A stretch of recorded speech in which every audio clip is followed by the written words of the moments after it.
Merci et bonjour à tous. Comme vous l'avez précisé, moi j'ai un regard peut-être un petit peu différent de mes trois camarades de ce matin, à savoir que j'ai un point de vue journalistique. Je ne suis pas universitaire, je travaille sur plusieurs domaines en journaliste indépendant.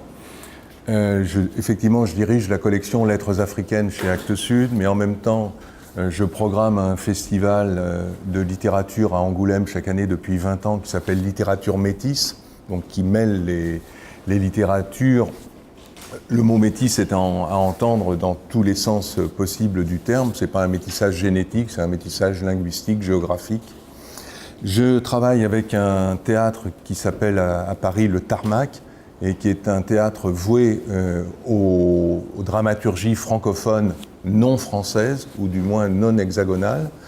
Et pour ce théâtre, je fais un certain nombre d'écrits, les journaux qui accompagnent les pièces, la brochure de saison de ce théâtre, et puis j'y organise des rencontres qu'on appelle les rencontres en écho, c'est-à-dire en écho aux pièces qui sont programmées. Je propose un certain nombre de rencontres littéraires. Donc j'ai un point de vue un petit peu différent sur ces littératures, et je travaille néanmoins sur les littératures africaines principalement, et ce depuis que j'ai eu la chance lorsque j'étais étudiant il y a fort longtemps, j'ai eu la chance d'avoir comme professeur Maryse Condé. Et Maryse Condé, jeune femme guadeloupéenne à l'époque, m'a ouvert des horizons que je ne soupçonnais pas à l'époque. Je n'avais jamais mis les pieds en Afrique, je n'avais pas d'ascendance africaine à aucun stade de ma famille. Et Maryse Condé me fait découvrir les auteurs francophones. Et si je dis tout cela, c'est parce que je pense que ça constitue aujourd'hui la manière dont j'approche ces littératures. Je découvrais avec ces auteurs francophones des auteurs vivants. Or, j'appartiens à une génération qui, au collège, au lycée, à l'université, n'avait étudié que des morts. Un écrivain était un mort. Camus venait de mourir, Sartre un peu sulfureux. Alors, il y avait Prévert, qui était l'exception absolument notable, et sinon, tous les autres écrivains étaient des morts. Et là, Maryse Condé arrivait avec ce que l'on appelait à l'époque, et le terme est important, les littératures négro-africaines. Et ces auteurs étaient vivants. Vivant parce que pas mort, mais aussi vivant parce que très actif dans la vie de la cité. L'un était président de la République, l'autre était député, le troisième était un opposant politique majeur, le quatrième était un militant syndicaliste. Bref, des gens qui étaient actifs dans la vie de la cité. Le politique et le poétique faisaient bon ménage. Ils étaient même extrêmement liés dans ces littératures. Si j'ajoute que ces auteurs me parlaient d'horizons que je découvrais et qu'ils le faisaient avec des mots qui étaient des mots plutôt neufs, tout cela a fait que j'ai été séduit par ces littératures et que je n'en suis pas sorti d'une certaine façon. Si j'ai employé tout à l'heure le terme de littérature négro-africaine, c'est parce qu'il était employé à l'université. Il avait été précédé par un autre, on parlait volontiers des littératures noires ou des littératures nègres, comme on a pu parler de l'art nègre. Et puis on est arrivé aux littératures négro-africaines.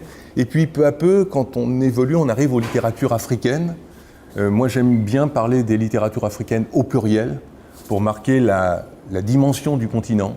On a trop l'impression en France que l'Afrique fait un tout monolithique. Or, lorsqu'on va dans ce continent, et j'ai eu l'occasion d'y aller beaucoup, ce continent est multiple comme les autres continents. Et il y a largement autant de différences entre, je ne sais pas, le Cameroun et le Burkina Faso qu'il peut y avoir de différences entre la Suède et le Portugal, par exemple. Ou entre le Japon et un autre pays de l'Asie. Je ne veux pas m'immiscer dans des dans des regards qui ne me concernent pas tout à fait. Donc, les littératures africaines au pluriel. Ces auteurs sont arrivés sur la scène littéraire, je crois, avec la première volonté, c'est une image, mais elle me semble assez juste, de s'emparer de l'appareil photo et de prendre eux-mêmes la photo, de ne plus être celui qui est photographié, de ne plus être celui que l'on observe, même si le regard est bienveillant, de ne plus être sur la photo, mais d'être le photographe. Voilà comment nous sommes, comment sont nos paysages, comment sont nos amis et nos frères. voilà, et les montrer au monde. Ça a été la première démarche de ces auteurs. Très vite, le politique, comme je l'ai dit, s'est mêlé à cela. Il y a eu effectivement une revendication de liberté, d'indépendance. C'est la phase qui arrive jusqu'aux années 60. Et puis, peu à peu, des écrivains sont arrivés en disant « Mais ça ne suffit pas de se revendiquer noir. » La négritude de l'époque de Senghor ou de Césaire, ça ne suffit pas d'avoir une revendication politique. Nous avons aussi envie d'affirmer une identité individuelle. En gros, ces littératures entre 1950 et 2000 sont passées, c'est une formule, mais de la littérature du nous à la littérature du je. Pendant tout un premier temps, me semble-t-il, les auteurs africains ont dit nous. Nous les Noirs, nous les Africains, nous les Camerounais, nous les Maliens. Puis peu à peu, ces dernières années, les écrivains ont revendiqué un je. Je vais vous raconter ma petite histoire d'amour. Ça n'engage pas forcément ma race, mon peuple, mon continent. Ça n'engage que moi. Et on a vu arriver des individualités. Regardez par exemple l'évolution qu'il y a pu y avoir entre deux titres emblématiques de ces littératures africaines. 1953, L'Enfant Noir. Un Guinéen raconte son histoire et on titre ce livre « L'Enfant Noir » comme s'il y avait une valeur absolument universelle. Je vous raconte, moi, ma petite histoire de Parisien et je mets comme titre « L'Enfant Blanc ». Bon. Ben oui, ça fait sourire et l'enfant noir, tout le monde trouvait normal, comme tous les enfants noirs se ressemblent. Donc. 40 ans plus tard, on publie les mémoires de Amadou Hampâté-Bâ. Le livre s'appelle « Amkoulel, l'enfant Peul ». Amkoulel, tout d'un coup il a un nom. Ce n'est plus l'enfant noir, mais c'est l'enfant Peul. La focale a été resserrée. L'évolution m'apparaît extrêmement importante. Donc, on arrive peu à peu à l'émergence aussi d'individualités. C'est à la fin des années 90 que l'on commence à voir émerger de véritables têtes de liste, de véritables stars de ces littératures. Pendant longtemps, cela n'existait pas.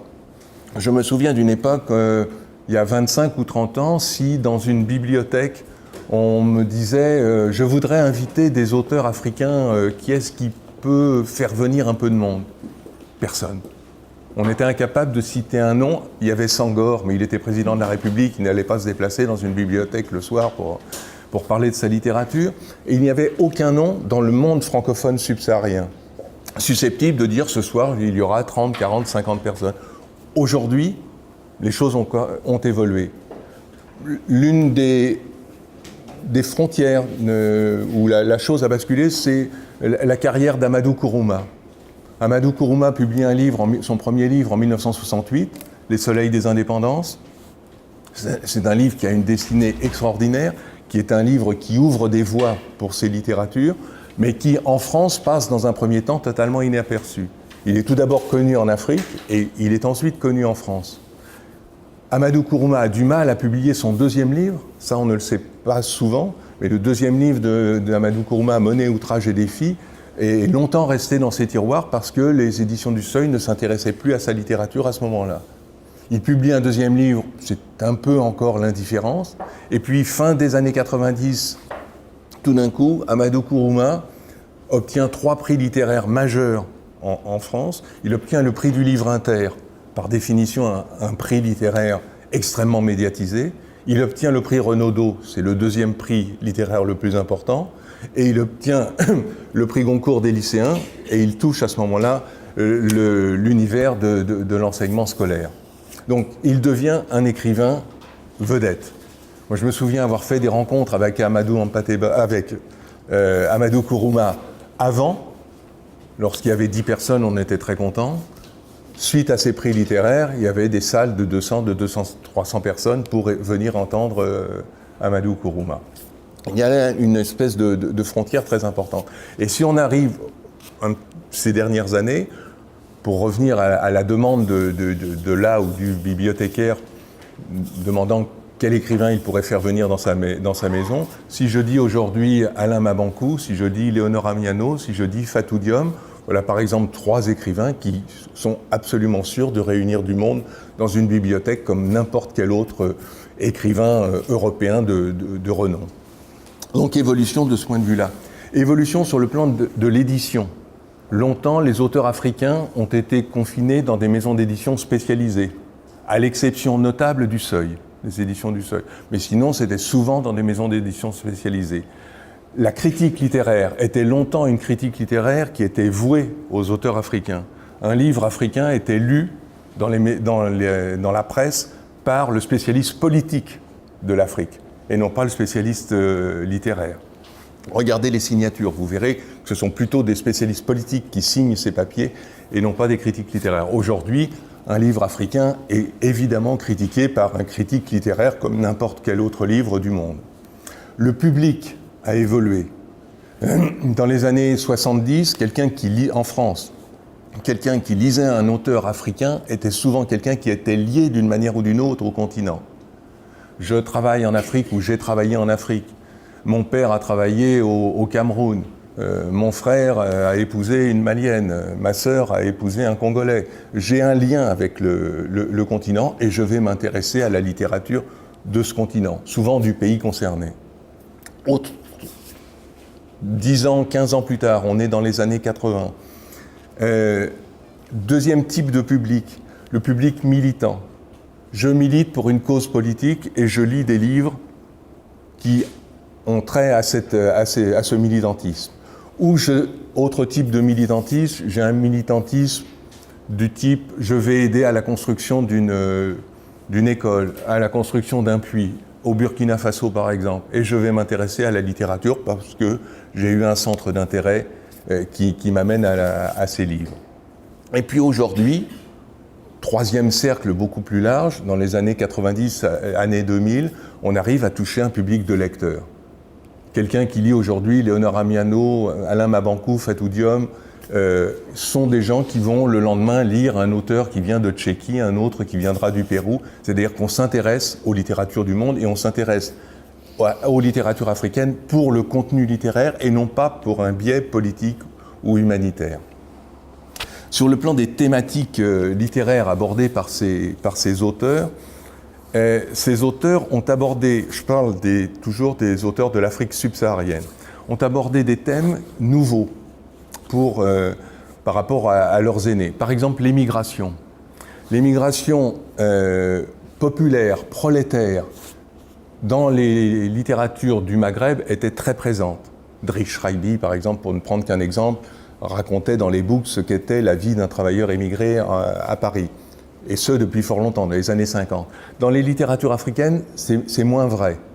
L'émigré était souvent un étudiant qui peut, dans le roman, arriver à travailler dans une usine. Mais c'est un étudiant.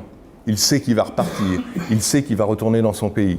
Il n'est pas un émigré comme peuvent l'être. Si je vous dis, par exemple, c'est l'histoire d'un homme qui quitte le Mali pour des raisons économiques, qui se retrouve à Paris, qui balaye les rues de Paris et qui vit dans un foyer en banlieue parisienne, par exemple à Montreuil, c'est un roman qui n'existe pas. Il y a des témoignages sur ces livres, il y a des récits, mais il n'y a pas de roman populaire prolétaire. Oui, il y a quelques exemples, et vous allez avoir le docker noir d'Ousmane Sembène parce qu'il a été lui-même docker sur le port de Marseille. Comme ça, il y a quelques exceptions, mais globalement, l'immigration prolétaire n'est pas présente dans ces littératures. Elle arrive, là, dans les années 80-90, et arrive aussi une autre thématique, c'est le phénomène d'urbanisation. L'Afrique s'est urbanisée, comme l'Europe s'est urbanisée préalablement. Regardez les lieux de naissance des écrivains. Longtemps, les écrivains sont nés vous regardez la date, le lieu de naissance, ce sont des villages, on ne les connaît pas. Aujourd'hui, les lieux de naissance des écrivains, ce sont des grandes villes. Et leur univers littéraire est un univers urbain. Les titres en témoignent. Les titres des romans sont là pour prouver qu'on est dans un monde urbain. Un monde urbain, le romancier il s'intéresse aux choses qui bougent. Il va aller la nuit, il va aller dans les quartiers interlopes, il va aller dans les quartiers chauds. Quartier chaud, monde interlope, on a les ingrédients du roman policier. Et le roman policier arrive dans les littératures africaines ces 15 dernières années. Là encore, quelques exceptions, mais la grande masse des des romans policiers apparaissent il y a moins de 15 ans. Autre aspect aussi, je liste comme ça des thématiques nouvelles. L'enfant noir que j'évoquais tout à l'heure est devenu, avec les années 90 et 2000, un enfant soldat. Une des thématiques majeures de ces littératures, thématique extrêmement grave, mais c'est la réalité du continent qui a fait que les écrivains se sont emparés de cette thématique. Les enfants soldats sont devenus des personnages de romans. On les trouve chez Kuruma, on les trouve chez Waberi, on les trouve chez Dongala, on les trouve chez Tierno Monenimbo. On trouve des enfants soldats dans la littérature parce qu'ils sont présents dans la vie, tout simplement.